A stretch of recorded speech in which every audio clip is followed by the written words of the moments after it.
আসসালামু আলাইকুম রহমতুল্লাহ। কেমন আছেন সবাই? আশা করি আল্লাহর রহমতে সবাই ভালো আছেন। যাকে আসাদুল আহমদ আছেন তো সবাইকে নতুন একটি ভিডিওতে স্বাগত জানাচ্ছি। এই ভিডিওটা হচ্ছে পেজ কোড সম্বন্ধিত এবং কেস কোড সম্পর্কিত কিন্তু ডিফারেন্ট একটি ভিডিও।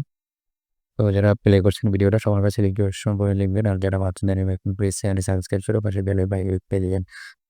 তো পে স্কেল নিয়ে যা দর হচ্ছে সেটা একটু হতে বলতা।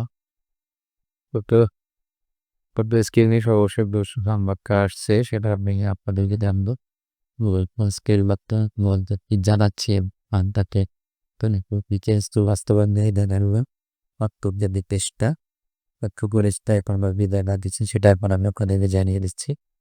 স্কেলের দাবি বাস্তবায়নের জন্য টানা ৩ দিনের কর্মসূচি দিয়েছে আন্দোলনকারীরা। এদিকে অর্থ উপদেষ্টা ডক্টর সালেউদ্দিন আহমেদ জানিয়েছেন পে স্কেল বাস্তবায়ন হতে সময় লাগবেও সিদ্ধান্ত পরিবর্তন করতে পারবে না পরবর্তী নির্বাচিত সরকার। মঙ্গলবার ৩ ফেব্রুয়ারি সচিবালয় প্রবেশ সংক্রান্ত উপদেষ্টা পরিষদের বৈঠক শেষে এসব কথা বলেন তিনি। তো যাই হোক অর্থ উপদেষ্টা যেটা জানিয়েছেন সেটা হচ্ছে যে এটা যদি বাস্তবায়ন করতে একটু সময়ও লাগে কিন্তু পরবর্তী যে সরকারই আসুক না কেন তারা এটা পরিবর্তন করতে পারবে না। তাদের উপরে বাস্তবায়ন করতেই হবে। এমন একটা কথা তিনি জানিয়েছেন। হয়তো এমন একটা খসড়া যেটা তৈরি করা হয়েছে সেখানে হয়তো এমন কোনো আছে যাতে করে পরবর্তী সরকার যে আসুক না কেন এটা বাস্তবায়ন না করে পারবেন না।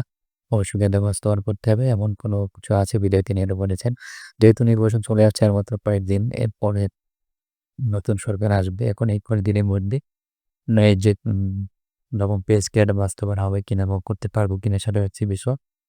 তো যাই হোক আমার দেখব শেষ পর্যন্ত কি হয়। নির্বাচন বাকি আছে। এর মধ্যে এই নবম পে স্কেলের কোনো সমাধান হয় কিনা সেটা আমরা দেখব। আর সর্বশেষ আপডেটগুলো পাওয়ার জন্য অবশ্যই চ্যানেলটি সাবস্ক্রাইব করে কাছে থাকবেন। আমরা চেষ্টা করব নতুন, নতুন সংবাদ আসার সাথে, সাথে আপনাদের মধ্যে শেয়ার করে দেব।